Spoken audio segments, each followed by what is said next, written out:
Well, good morning, everybody. Thanks for joining us for episode number 85 of the weekly Light Bulb Moment Roundtable. I'm Tom Kuhn from Qnity. I'm your curator. Remember, money isn't the most important thing in life, but it is like oxygen on the gotta have it scale. So what we're here to do is to help make what's complicated, confusing, and overwhelming to a clearer and simpler path towards financial prosperity. Using new rules of engagement, which is simple and visual and actionable. To prosper, manage your ATM. This is our measurement of return on investment. We have three currencies in life: attention, time, and money. And we are glad that you're investing some of your time and attention with us today. We know it's valuable, so thank you. Today, we get to spend time with Sonja Ecklund from Qnity. Some of you may have met her at the Phil. She's new to Qnity in the learn and development space for us. We're thrilled to have her as part of the team. And also, I'm going to share with you a couple of my light bulb moments of the week. All right. One light bulb moment will have to do with lessons over the last 2 weeks since we were last together on the Qnity compensation study. And light bulb number two is a money story that will blow you away. It was on Monday, and we're going to unpack that story, and I'm going to do it with my partner in crime today, Sonja. Our last guests were the recipients of the golden light bulb, the amazing golden light bulb. I happen to have one here right with me. That's Megan Jasper, who Megan's not with us this morning. I talked to her earlier in the week, and she is on an epic trip over in Portugal and Spain. She's taking a long walk. All right, so Megan was a guest last time around, as well as our good friend Sam Brocato from New York. And also in the last session, we went through preliminary findings from the 2021 Pro Beauty Compensation Study. And we also unpacked other things to come out of the Phil, such as we acknowledged the Impact Award winners. Anyway, this last session actually is not stored on YouTube.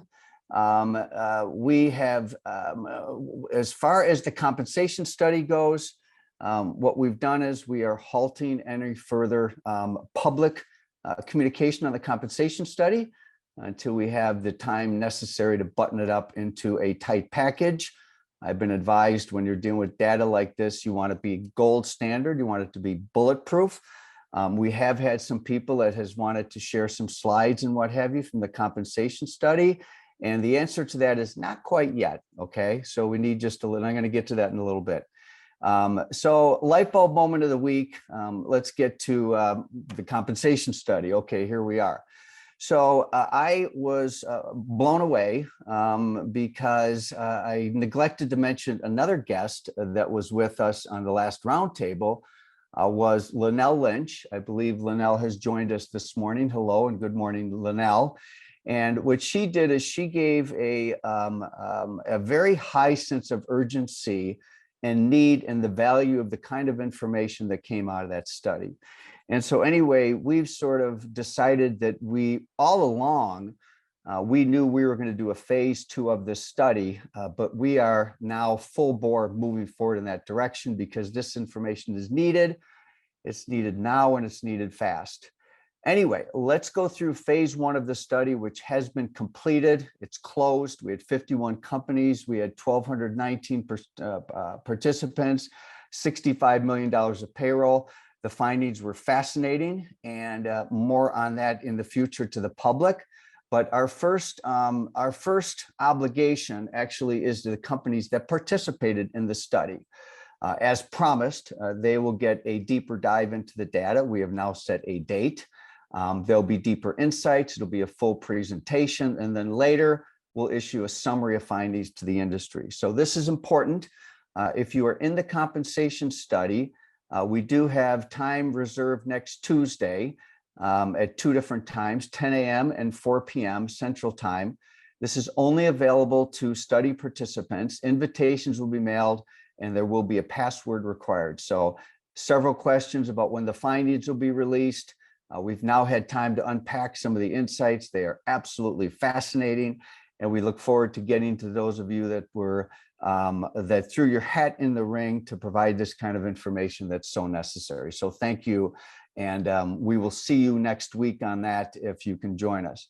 Phase 2, this is I'm going to put this up on the screen, and I'm going to talk a little bit more organically here in terms of intentions and what have you. So the phase 1 group, we will ask for their permission to be added into the new pool for phase 2.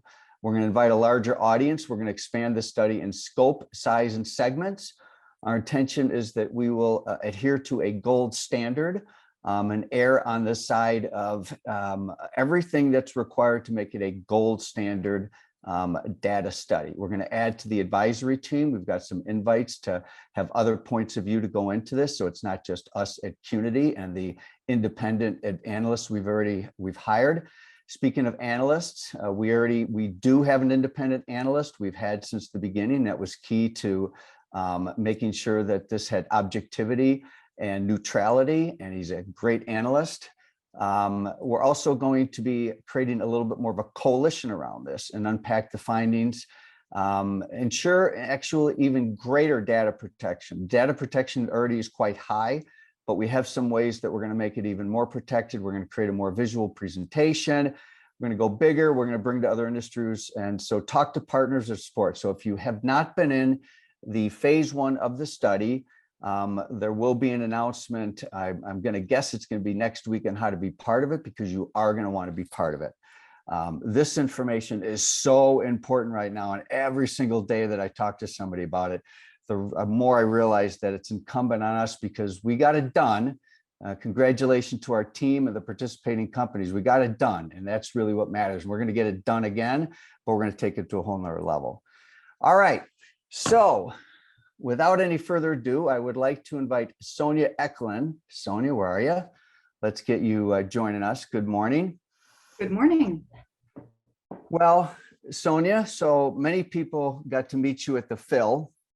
You are relatively new to Qnity at this point. And we thought that you and Erin had a nice conversation on stage at the Phil. And we want to build on that conversation. And then also I need you to be sort of the commentator as I walk through this money story. Does that sound good? Absolutely. I'd love to. So tell us a little bit about your background, Sonja. Sure. So I'm a board certified health and wellness coach, a financial social work coach, a financial wellness facilitator, and a behavior change expert. And my previous career was in corporate wellness, where I spent about 7 years providing health coaching services to clients, training new health coaches entering the field, and creating training and education materials.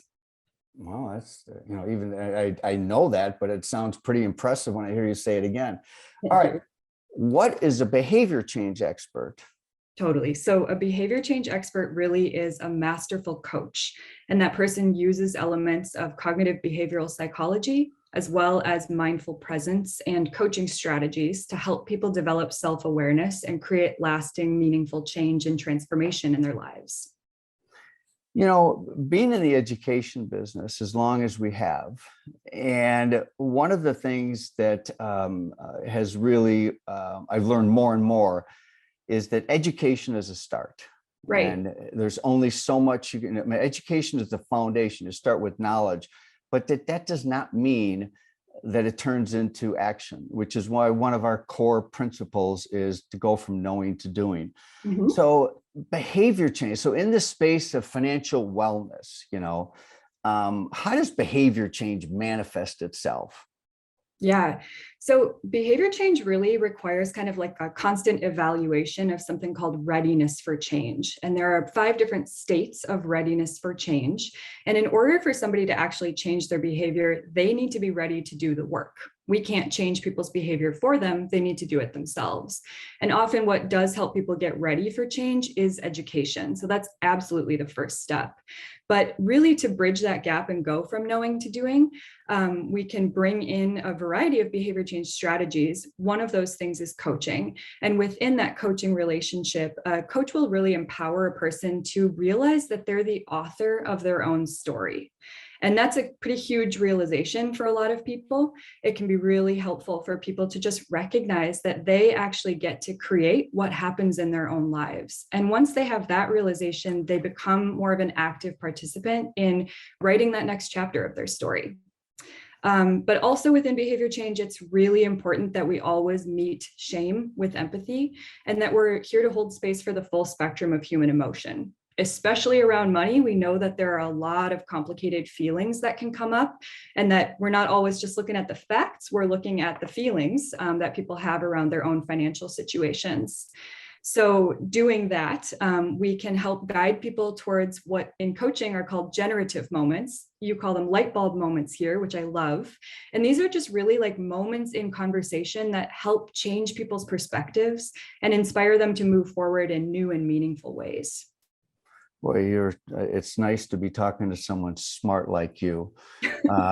So I love the author of your own story, and I think that's going to come up in a little bit here.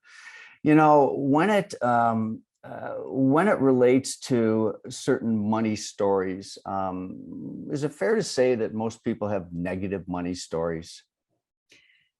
I don't know if most people, but a lot of people do have negative money stories. Absolutely. And, a lot of times people have a feeling and a story in their own lives around money and lots of other things that they're not enough.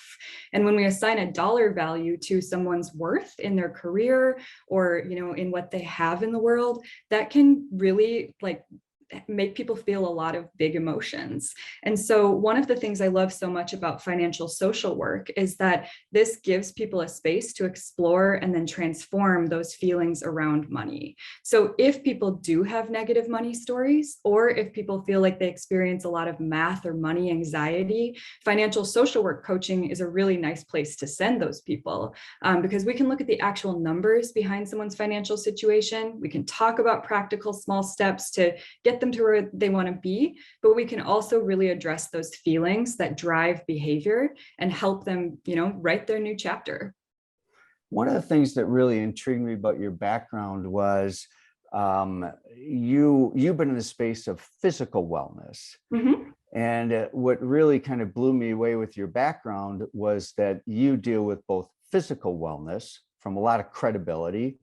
You've done 4,000 hours of coaching or something like that, you yourself.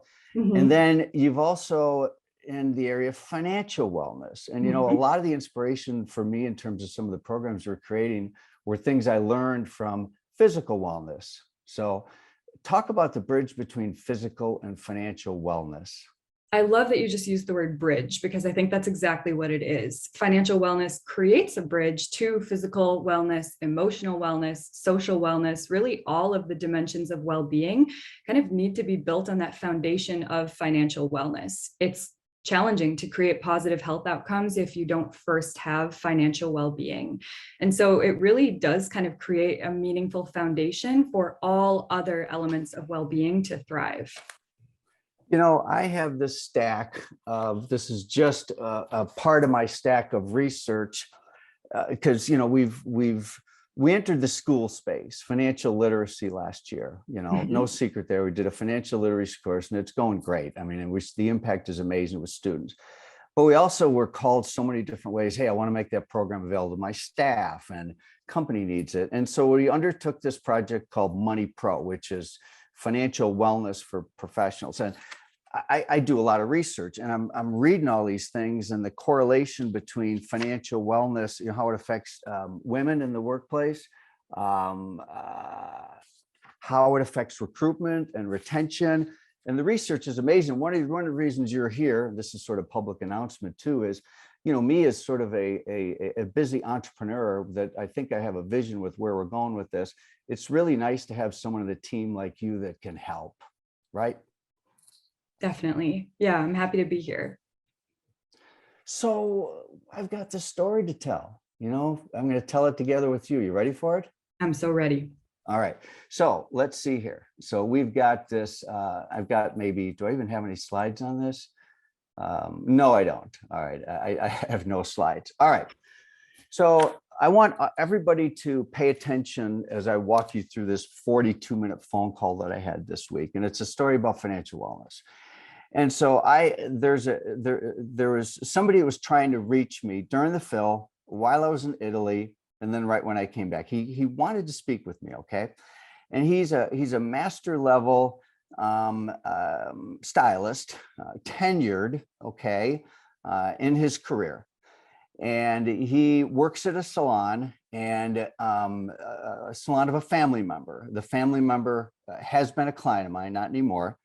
And so I've gotten to know this master stylist, family member, and quite well. He's just a sweetheart of a guy, okay? And he called me, and I'm like, and so basically what he said, he was in his car when we were able to actually speak, and he said, he's not making enough money.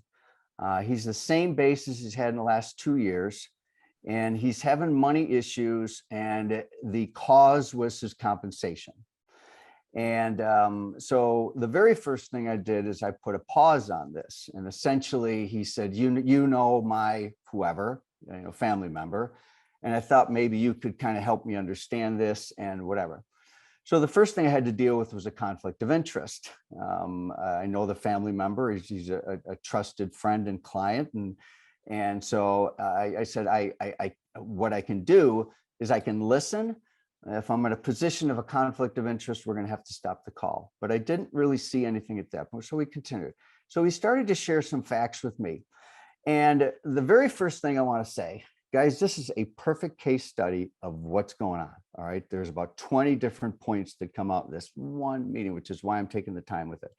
First of all, it took us forever to get to the facts because there wasn't financial literacy between the difference between gross and net pay.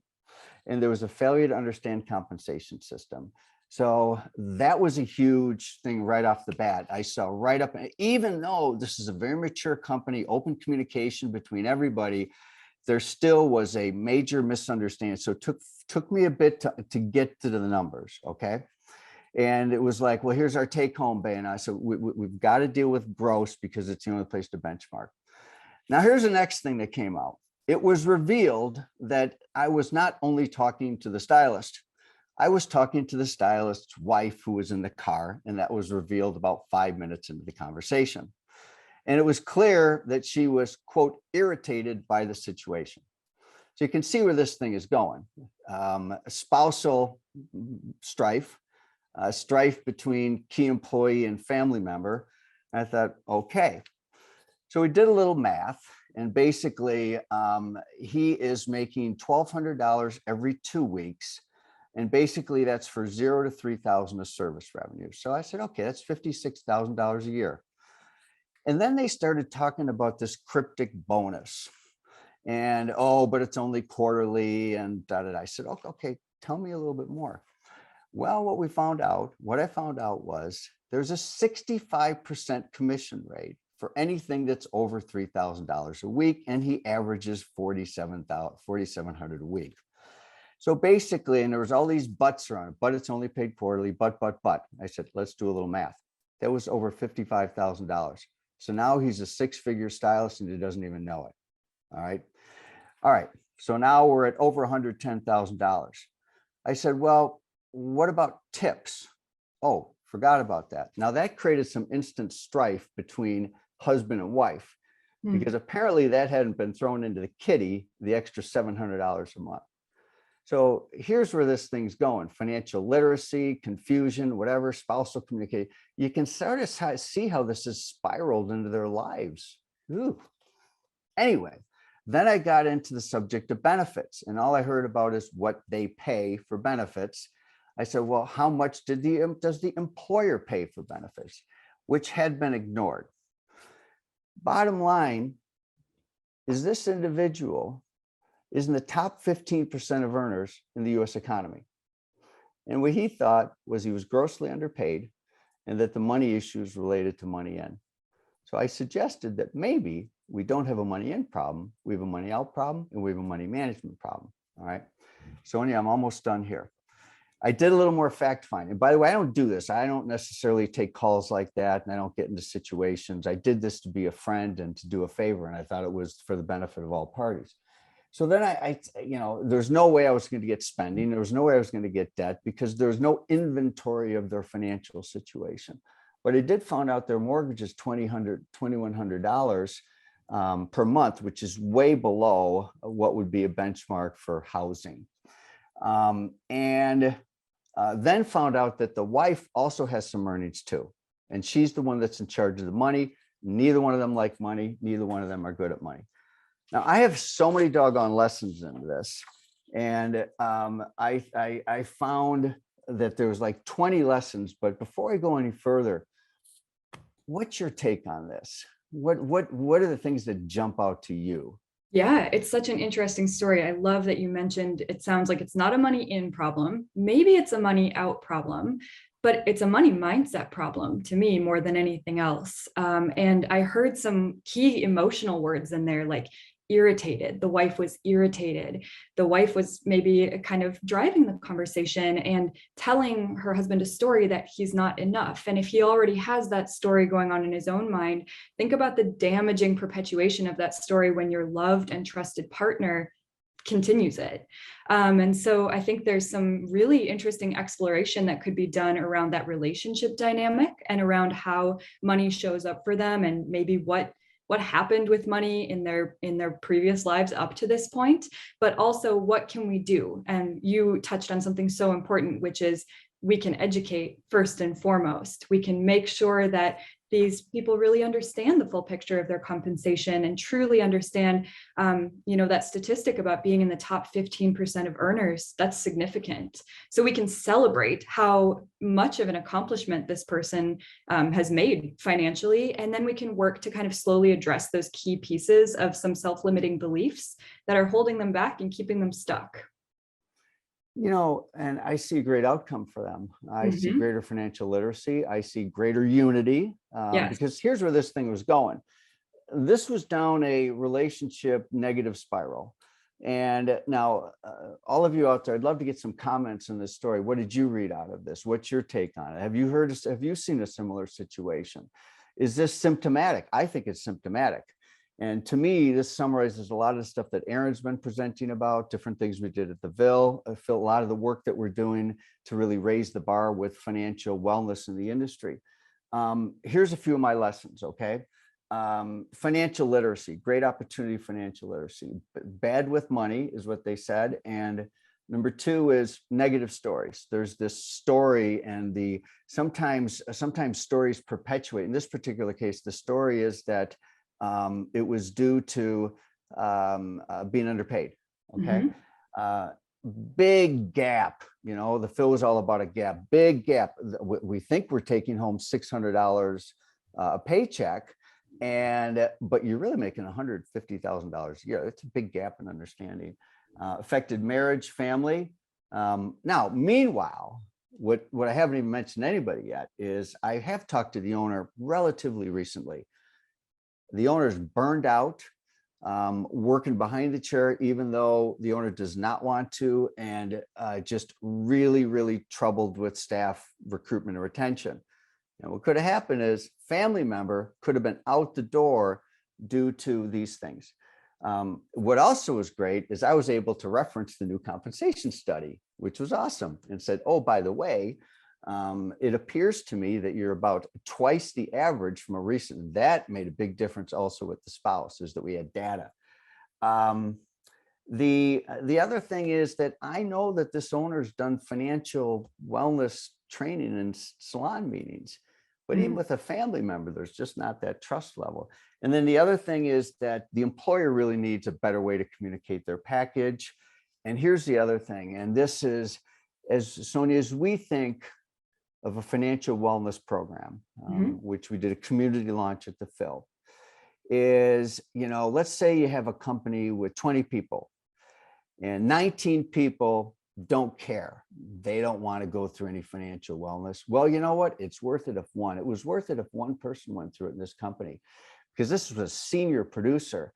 And we're talking about probably $250,000 of revenue that could have gone out the door. So this whole idea is that we're going to judge whether a financial wellness program based upon participation. I don't know. I would base it more on outcome. Anyway, Sonja, that story just blew me away, and I'm going to turn the mic over to you because those are my complete thoughts on it. And I would love to see if there's any other comments. I think what's so exciting about what we're creating here is the fact that when we can help people change those money stories and like start to recognize what they have and what's right in front of them, we can help them achieve greater contentment in their current life circumstances. And think about how powerful it is, like you said, for this one employee to just better understand their own situation and their own emotional response.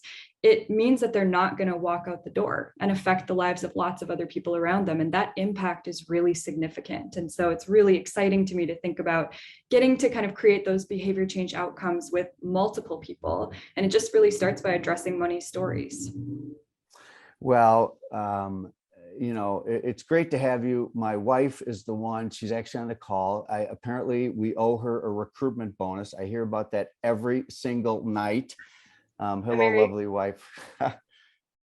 Anyway, let's see here. So what we should do here is we should award you the $1 million light bulb. I have a special one too for you, by the way, because I found out yesterday that purple is your favorite color. Right? Ooh, I love it. I'm going to save it, but I had to show this to you. But anyway, welcome to our Brain Trust, and you will forthcoming. We don't even have to ship for you because you're local, but you'll get your $1 million light bulb. Let's everybody give Sonja. Don't go anywhere, Sonja, because I'm going to invite Erin to the conversation in a minute. But we'll sort of close off you as a Brain Trust guest. So let's give Sonja a virtual round of applause. Thank you much. Thank you. And thank you for your wisdom. All right, Erin, are you there? I am here. Okay. Erin, I detect a slightly off voice. Yes. Okay. I just have a little bit of a cold, but I'm good. You didn't catch that in Italy, did you? I have no idea. But Sonja, great to see you. Nice to see you. All right. So at the Phil, we launched Money Pro and Money Pro Plus. And honestly, there's so many things happening at the Phil. I did not have an opportunity to make any comments about it. It was, the two of you had a great segment. And I want to give an update to the community about where we're at with Money Pro, what is Money Pro, what's Money Pro Plus. So Erin, I'm going to turn it over to you and I'm going to advance some slides, okay? Sure. So, Tom, I was just struck too with really the conversation that you had with this individual. You were really engaging in what Tonya has been sharing, what Sonja has been sharing, which is really coaching and really just allowing someone to talk through it. And would this individual have changed that story without having that independent, person just kind of listen? Go for it.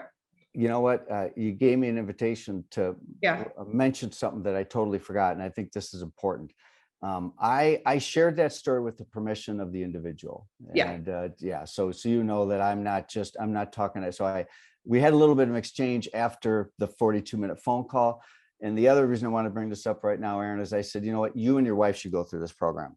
Yeah. Because honestly, if they went through this program, they would understand compensation versus paycheck. They would have understood withholding. They would have understood all that stuff. But anyway, sorry about that, Erin. Keep going. Absolutely.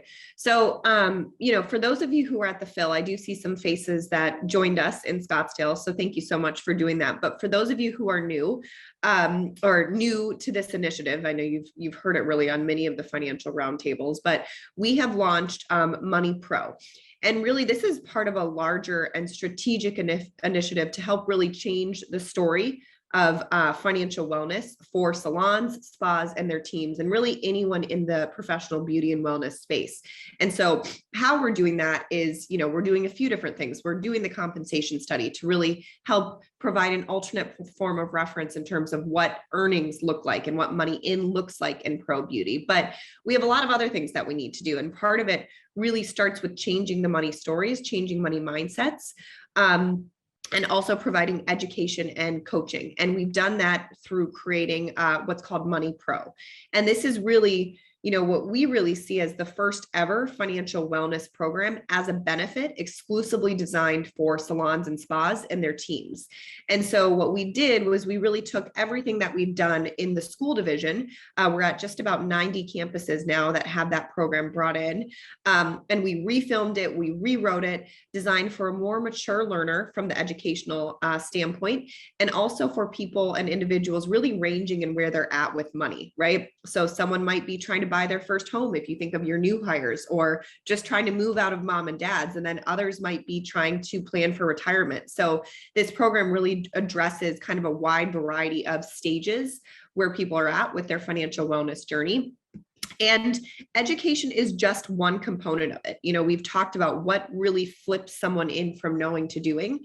Number one, we have to have them know. And so we provide a full visually engaging curriculum. So if you look at this, it's pretty intuitive with what's contained in each module. There's 8 distinct modules that are really thematic.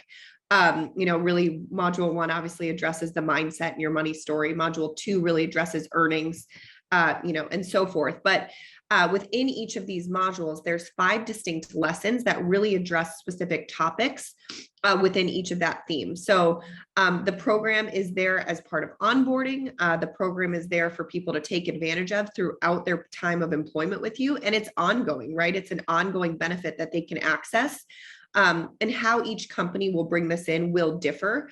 So we have a client success team that really works with every single company that brings on Money Pro in this community launch to really define, okay, how are we going to best roll this out for your company? Because it's not always a one size fits all. So what you're looking at here is really the curriculum component and the educational element. And so what we also know is in order to change behaviors, we have to go beyond just education. And so we've defined 5 core money metrics that really define someone's financial wellness. And so really what we're looking to change or improve in terms of tangible outcomes are increasing earnings, minimizing spending. So we have a fun challenge where we're trying to help people minimize their money out, eliminate or minimize debt, increase credit score, and then increase savings and contributions to retirement vehicles and investment accounts. And so these are outcomes that we are tracking, and we will be providing aggregate data to each company to really measure improvements on each of these areas, to really be able to say, okay, at Jill Craven, we improved our credit score by 150 points together over this quarter, right? And to really be able to celebrate the financial wins of each of your team and really to measure outcomes. And then of course, for employers, number one, we know your employees need this. We know most employees need this, actually, most individuals need this. And so it's really a benefit that your employees both need and they'll love. And so our hope is that it continues to elevate salons and spas as first choice employers and really elevate their capability to attract and retain talent. Just a quick comment, Erin, is that in terms of the data, there is a wall between the employee and the employer, so that there has to be a very high level of trust with an employee. And if we share anything with an employer, it will be aggregate disguised information, because that is that's a no-no. The other thing that came out of the story I shared, Erin, was the importance of a household.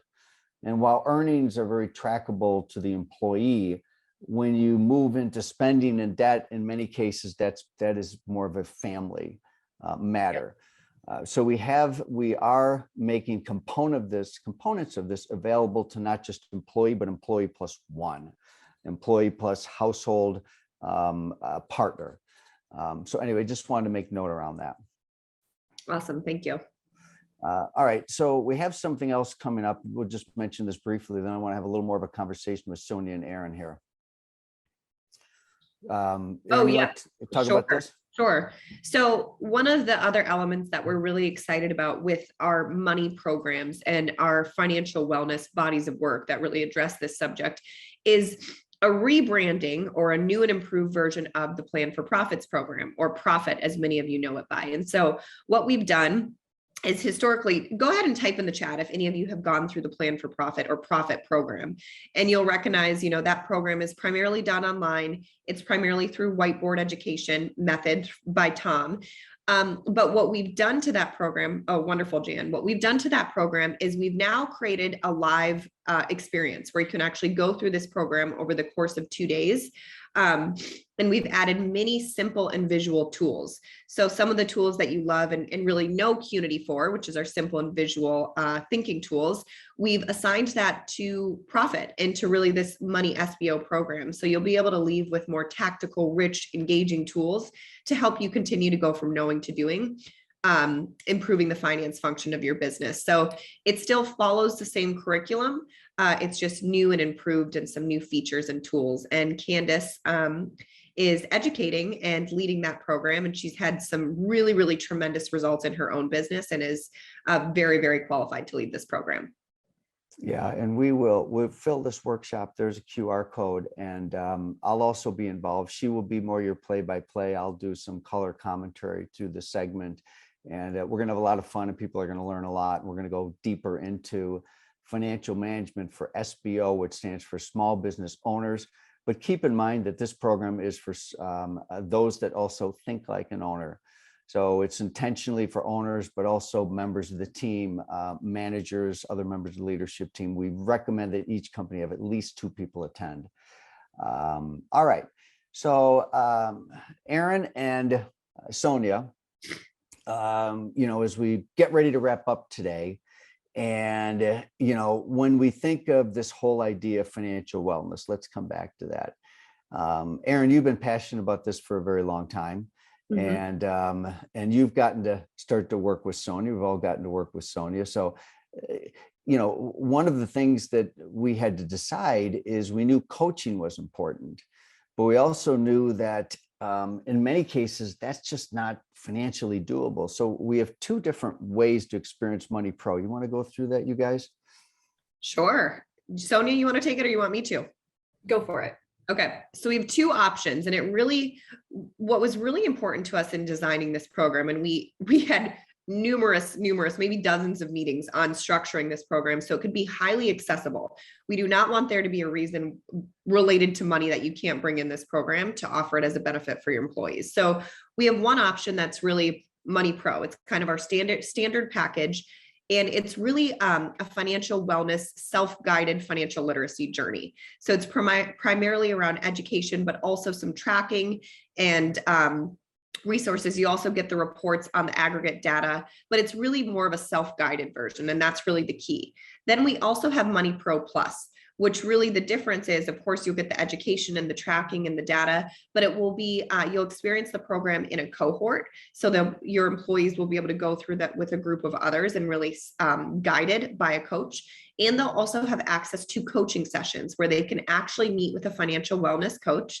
Sonja is her fantastic name. She's with us right now, and she's our first financial wellness coach, where employees will actually be able to take a topic that they're experiencing in the program and say, hey, I'm really focused on minimizing my debt, and really using the Qnity methodology and having the support of Sonja will be able to have a trusted person that they can really speak to about that in a coaching format. So it's really, really impactful. Both programs are impactful, but it's either self-guided or guided and a coach is really your 2 different options.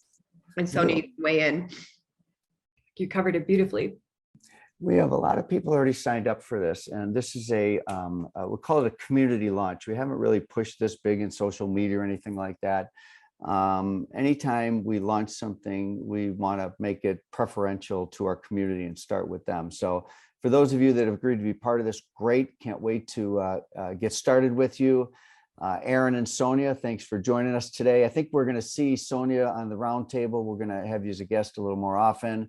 And then Erin, are you going to be doing a podcast or something? There's a rumor going around here about you doing money stories. Yeah. Sonja will be my first guest. So we're recording that next week. And that's really designed to explore and unpack this topic of money stories in a deeper way, and really in a non-judgmental way, featuring guests. I would love to feature many of you on this call, just to have a place where we can have this dialogue about money stories on a deeper level. So I'm very excited about that. It's been a long time coming. So the Erin Kuhn podcast, Money Stories. And you're a good interviewer too, and a great writer too. Thanks, So those of you out there, watch your podcast, but still tune in every week. Oh, I don't want to get replaced here, everybody. So, all right. Bravo to both of you. Erin, have we given you a golden light bulb before? I don't know, but I'll take one if you want to mail it to me. We'll have to run it by the committee. All right. Let's see who's with us today. All right. Oh my gosh, we got some great people. Amanda, Anna, Andrew, Ann, Candace G. Hi, Candace G. Carolyn, Cheyenne, Christine, Heather, Holly, James, Jan, Jim and Stone, Joe and Karen. Good morning. Hey, Carla, Kelly, Liz. Hi, Liz. Louisa, Linnell. Good morning. Marie, Melissa, Michael. Hey, Michael, how are you? Patricia, Rebecca, Sam, Sonia, Tanya, Terry, Victoria, and Will. God, what a great group. I love doing these roundtables. It's so much fun. All right. So I think I just have one more little thing here. It's a little bit of a celebration, I believe, if I've got it coming up here. We do want to give a shout out to Pivot Point, who is our partner in crime when it comes to the Money for Students course. And then also Lightheart Sanders. I know we have several members of the team with us today. We did announce at the Phil a partnership with this CPA firm, and we're thrilled about it. Closing thoughts, Michelle, you can be the proud mom. Your daughter, your beautiful daughter Elena, got her, not only is she enrolled in cosmetology school in Atlanta, starting June 15th, she's got a job. You gotta love that. Michelle, you want to gush with pride as a mom? We do allow unapologetic gushing, and nepotism is promoted. So anyway, you don't have to come to the mic. We're thrilled for Elena. All right, everybody, thanks for joining us today. We appreciate you. We'll see you next week. We're going to have an outstanding guest next week, and we're going to keep the conversation going. For those of you that are part of the compensation study, we'll look to see you on Tuesday. And the rest of you, watch for more information about how to be part of it. So thanks again. So proud. Of course you're proud. You should be proud, Michelle. So, all right, everybody, thanks for joining us. Have a great rest of the Wednesday. Bye now.